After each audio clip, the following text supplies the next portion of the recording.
Sherlynn here, and today I'm going to be reading a story for older children, and mostly boys would be interested in this story.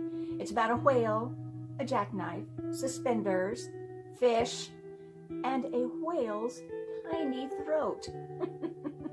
It's called How the Whale Got His Throat by Rudyard Kipling. But first I'd like to give you a little bit of information about the story, a little background if I may. It was first published in St. Nicholas magazine in December of 1897 as How the Whale Got His Tiny Throat. And it was illustrated by Oliver Herford. It was collected in the Just So Stories in 1902. That's where I got it from, is the Just So Stories. Illustrated by Rudyard Kipling himself. Pretty awesome. And before I get into the story, I'm going to show you the two pictures that came with the story. There aren't a lot of pictures, but I'll give you a caption of what the picture's about as well. But this is a little summary of what I'm about to read. Once upon a time, the whale ate fishes of all kinds and sizes. At last, there was only one left in the sea, a small, astute fish that hid behind the whale's ear and advised him to eat a shipwrecked mariner to be found at latitude 50 north and longitude 40 west. The whale swallowed the mariner and the raft he was sitting on. But once inside, the mariner jumped about so much that the whale got hiccups and asked him to come out.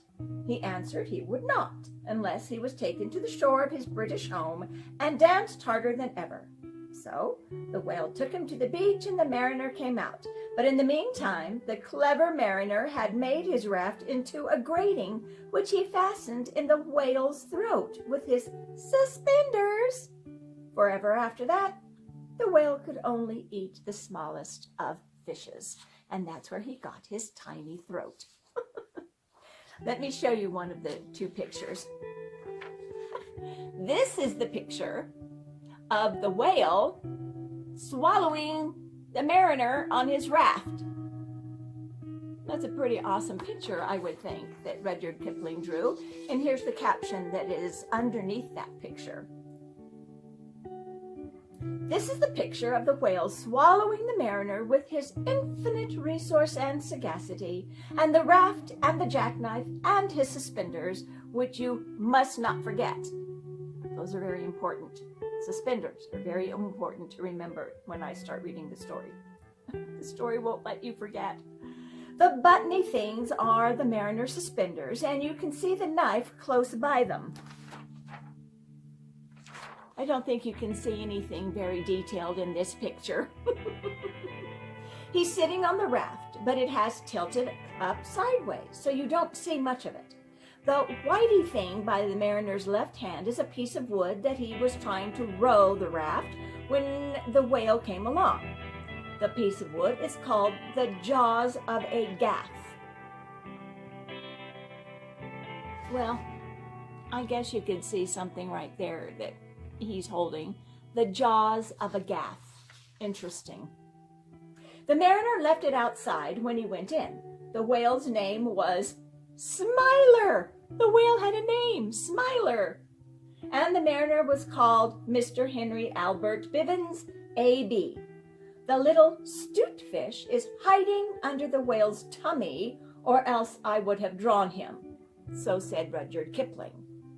The reason that the sea looks so ooshy-scooshy is because the whale is sucking it all into his mouth so as to suck in Mr. Henry Albert Bivens and the raft and the jackknife and the suspenders. You must never forget the suspenders. That's one of the only two pictures in the story, and I'll go ahead and show you the next picture so I don't get interrupted while I'm reading the story. This is a very interesting picture. Okay, let me read with the caption of this.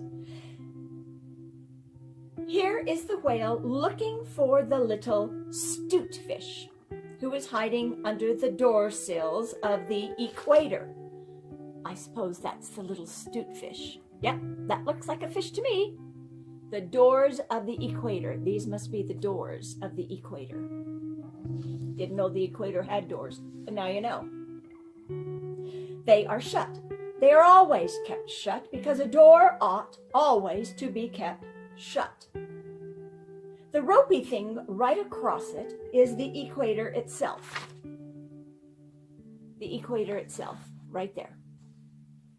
Now you know what the equator looks like. I had no idea. And the things that look like rocks are the two giants, Mor and Kor, okay, that keep the equator in order. Oh, that's nice that they keep the equator in order. I didn't know there was such a thing or such entities to do that, but now we all know together.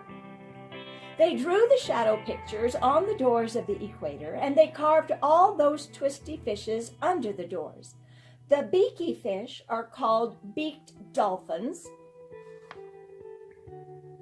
I guess these are the beaky fish. Beaked dolphins. And the other fish with the queer heads are called hammer-headed sharks.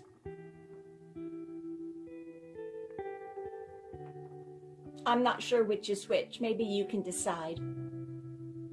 The whale never found the little Stute Fish till he got over his temper, and then they became good friends again. Well, that just lets you know that the whale and the little Stute Fish are going to go sideways, doesn't it? Okay, let's find out what all of these pictures are about. Now it's time for the story. How the Whale Got His Throat. In the sea, once upon a time, oh, my best beloved, there was a whale, and he ate fishes. He ate the starfish, and the garfish, and the crab, and the dab, and the palais, and the dace, and the skate, and his mate, and the mackerel, and the pickerel, and the really, truly, twirly, whirly eel. All the fishes he could find in all the sea he ate with his mouth. So, till at last there was only one small fish left in the sea, and he was a small Stute Fish. And he swam a little behind the whale's right ear. Right ear for you looking, this is my right ear. So as to be out of harm's way. And the whale's mouth, I suppose. Then the whale stood up on his tail and said, "I'm hungry!" And the small Stute Fish said in a small Stute voice, "Noble and generous cetacean, have you ever tasted man?"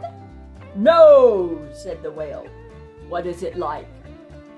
"Nice," said the small Stute Fish.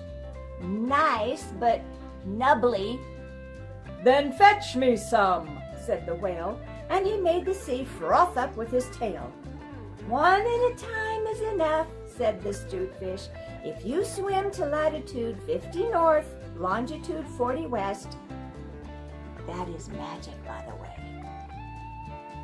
you will find sitting on a raft in the middle of the sea with nothing on but a pair of blue canvas breeches, a pair of suspenders. You must not forget the suspenders. And a jackknife. One shipwrecked mariner who, it is only fair to tell you, is a man of infinite resource and sagacity." So the whale swam and swam to latitude 50 north, longitude 40 west, as fast as he could swim, and on a raft in the middle of the sea, with nothing to wear except a pair of blue canvas breeches, a pair of suspenders. You must particularly note the suspenders. And a jackknife. He found one single, solitary, shipwrecked mariner, trailing his toes in the water. He had his mummy's permission to leave the paddle, or else he would never have done it, because he was a man of infinite resource and sagacity. Then the whale opened his mouth back and back and back till it nearly touched his tail, and he swallowed the shipwrecked mariner, and the raft he was sitting on, and his blue canvas breeches, and the suspenders, which you must not forget, my beloved, and the jackknife. He swallowed them all down into his warm, dark inside cupboards, and then he smacked his lips. So, and turned round 3 times on his tail. But as soon as the mariner, who was a man of infinite resource and sagacity, found himself truly inside the whale's warm, dark inside cupboards, he stumped and he jumped and he thumped and he bumped and he pranced and he danced and he banged and he clanged and he hit and he bit and he leaped and he creeped and he prowled and he howled and he hopped and he dropped and he cried and he sighed and he crawled and he bawled and he stepped and he leapt and he danced hornpipes where he shouldn't, and the whale felt most unhappy indeed. Have you forgotten the suspenders? Don't forget the suspenders. So he said to the Stute Fish, "This man is very nubbly, and besides, he is making me hiccup. What shall I do?" "Tell him to come out," said the Stute Fish. So the whale called down his own throat to the shipwrecked mariner, "Come out and behave yourself. I've got the hiccups." "Nay, nay," said the mariner, "not so, but far otherwise. Take me to my natal shore and the white cliffs of Albion, and I'll think about it." And he began to dance more than ever. "You had better take him home," said the Stute Fish to the whale. "I ought to have warned you that he is a man of infinite resource and sagacity." So the whale swam and swam and swam with both flippers and his tail as hard as he could for the hiccups.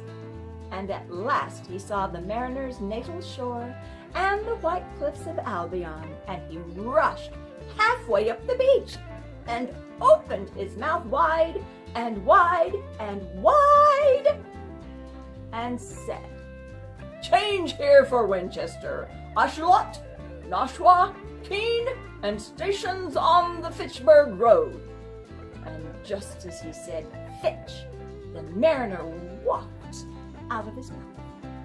But while the whale had been swimming, the mariner, who was indeed a person of resource and sagacity, had taken his jackknife and cut up the raft into a little square grating, all running crisscross, and he had tied it firm with his suspenders.